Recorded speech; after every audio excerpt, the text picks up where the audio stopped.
going to move forward now. We're going to look forward instead of keep looking back against the Chelsea game yesterday. Put the Arsenal and the Chelsea game behind you. We got to go to Anfield this weekend, and we got a great record at. Exactly. I think Anfield and Stamford Bridge and the Emirates. I mean, we didn't play the Emirates, but Stamford Bridge and Anfield are probably the two grounds that we've had the least success at over the course of Premier League era.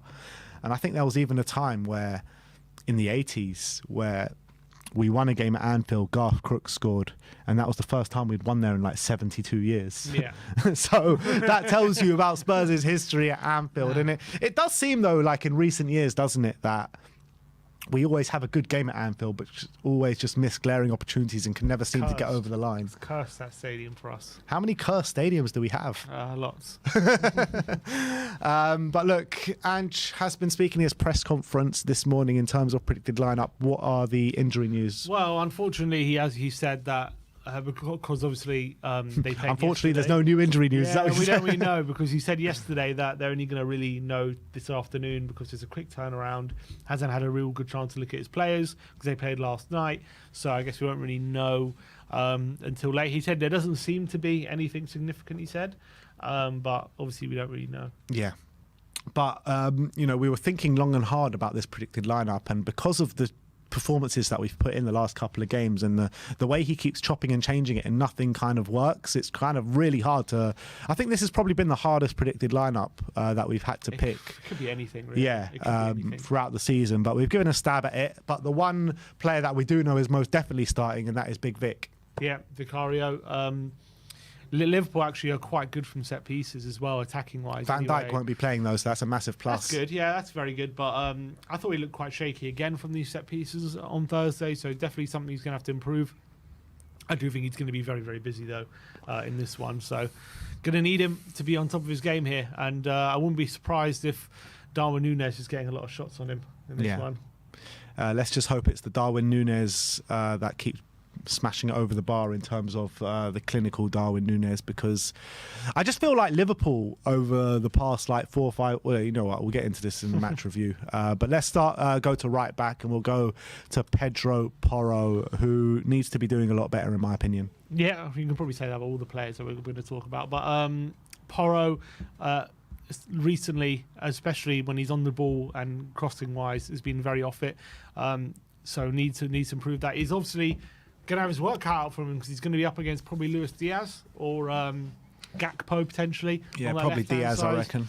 And he's a tricky customer on the ball. He's a very effective dribbler, likes to run direct at his fullback. So I think Porro is going to have a difficult game here. Yeah, absolutely.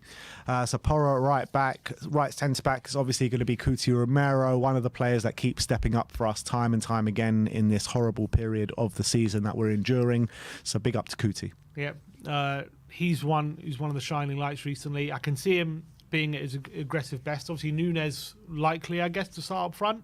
A very physical player, and one who's obviously quite, haphazard with his finishing, but always a player who's going to give you a tough time. He's not a player you like facing, I think. So he's going to have his work out for him, but we're going to have to make sure we're keeping him quiet. And alongside him as well, another player that keeps stepping up for us, and that is Mickey van der Ven. And he's another one that's going to be so vital for us tomorrow. Yeah, Sunday. It's going to be difficult because Núñez is a threat for the ball to feet and a threat in behind as well. So quick he is. The problem with Núñez, the difference for Núñez is he's not just quick, he's very, very physical as well. So Van der Ven's going to have to deal with that. I thought he had a great game on Thursday again, but will that be enough here on Sunday? We'll have to wait and see. We will have to wait and see. Left back, we are sticking with Emerson Royale after, it was a horrible performance at Stamford Bridge, but this is where we're at the squad at the moment. We don't have any other options. I mean, we've spoken about so many different options, haven't we, with Van der Ven potentially playing left back or a midfielder coming in at playing left back. But, I mean, after how angry he was yesterday, maybe he will change things up, but we have gone for Emerson. We can only pray that he does. I would like a surprise. I would like him to have a little tactical surprise for us on Sunday, but I don't really know what it could be unless he puts Dragoshin in with Van der Ven left back. I think he was asked about that though before the Chelsea game, and he suggested that wasn't something he was looking to do.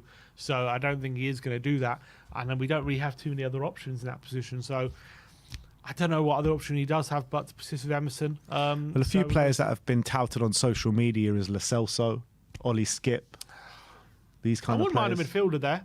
I wouldn't mind. I think a midfielder there was a clever move, to be honest. I don't know about Skip, but I think someone who's good on the ball maybe a good option there. In the number 6, we've actually gone for Pierre-Emile Højbjerg, but I do kind of think that he might just persist with Bissouma. Well, I think we did a bit better against Arsenal with Højbjerg in the team, didn't we? So I think he's going to bring Højbjerg back in. I thought he had a decent cameo against Chelsea, although it wasn't great. He said he's been happy with him in training. So we're going to put Højbjerg in. But anyone in that position at the moment is not really doing it at the moment. Yeah, it's very hard to pick this one. In the number 8, we've gone for Giovanni Lo Celso. I mean, at this point, what does Gio need to do to get a chance to start in the team? Because the midfield have been consistently poor for a number of weeks now. Every time he comes on, he does look like a breath of fresh air. Even yesterday, I thought he came on, he created more chances than any of our players in the starting lineup or that came on earlier in the game. So at this point, what more can he do to get a starting spot? Not much. I just don't think he's in the future plans. That's probably why he's not seeing that many minutes. And Højbjerg is? Well, at least Højbjerg seems more trusted than Lo Celso at the moment. And Højbjerg, and the thing with Højbjerg is he's our only other alternative to Bissouma, really. Whereas Lo Celso, you got played Bentancur there a few times. Where? In the 6. Yeah, but he clearly doesn't fancy him there. I don't know. I wouldn't mind seeing Lo Celso. I just don't think we will. But I think that we should. I think we should be playing a more creative player in that position, just to show the team what we should, or the players who are out, are more defensive players in that position, what they should be doing when they're on the ball, being braver, being more creative, being more attacking minded. That is what we should be doing. So even if we're going to be conceding loads of chances, I think we might as well have another offensive player there. The reality is, Lo Celso is probably our most informed midfielder. Absence makes the heart grow fonder, as they say. But even his cameo displays have been good. Every single time he comes on, he plays well. Yeah, been all right, yeah. And alongside him, we're going to go for James Maddison, who's just bang out of form at the moment. Yep. But hopefully he can turn it around this one. I think he's going to come back in. I thought he was bright for 10 minutes or so when he came on at Stamford Bridge before he lost his way. So I do think he comes back in for this one. So Højbjerg, Lo Celso, Maddison as a midfield trio. On the right-hand side, we're going to go for Decky. Yeah, back on the right-hand side, where he was actually quite good against Arsenal. So we're going to put him back there at Anfield. And hopefully can get back to the game like he was in the North London derby. Up top, we're going to go for Richarlison. Mainly Richarlison just because we don't have a left winger, I guess. Has to play. Wasn't a great performance against Chelsea. Was anonymous. Going to have to be a lot better. Did get his first Premier League goal at this ground. So hopefully some good memories. Good memories when we got memed all over the internet. Yeah, we did get memed, but Richarlison at least got a goal. But yeah, I don't know. He has to play, I guess. Yeah.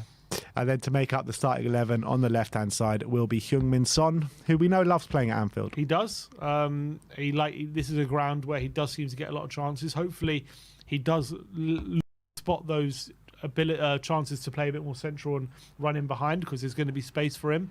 But I could have said the same against Chelsea, and he didn't really exploit it. So hopefully he does a better job in this one. Let's hope so. So let's run through that lineup that we think is going to take to the field at Anfield. You've got Vicario in goal, Porro right back, Emerson left back, Mickey van der Ven and Kuti Romero in the centre-back positions. A midfield three of Højbjerg, Lo Celso and Maddison, with Kulusevski and Son supporting Richarlison.